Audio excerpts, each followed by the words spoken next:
Bwana sifiwe. Ntago byoroshe. Je banyise amazina yose nzira Yesu. Banyita igipfu, banyita karegerege, banyita imbwa, banyita amazina yose mabimuzi. Ariko jewe kibaza ati ndi igipfu nyine. Kasanga sindi igipfu. Bwana sifiwe. Kurumva harera. Kibazo suko kwita amazina. Wewe uza wita nde? Uziko witwa nde? Bazakora ku burayi ugasara urindaya. Bazakora ku burozi ugasimbura umurozi. Uzubaza wibaza ndiwe. Usanga utari we uguruke. Bwana sifiwe. Amen. Ha mazina utanyise pastor. Urabizi Kigali natwarabaye. Kuko nje yo fashwe nikibisaza. Wese ni gutundi ufatwa ukanezerwa ukaguma muri normal.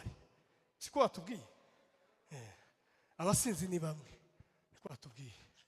Ubwira ati haguruka wikorera uburiri bwawe wigendere. Aramubwira ati haguruka wikorera uburiri bwawe wigendere. Aramubwira ati haguruka wikorera uburiri bwawe wigendere.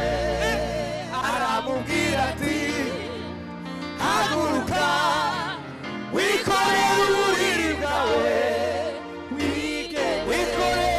Wikorera uburiri bwawe wigendere. Wikorera uburiri bwawe wigendere.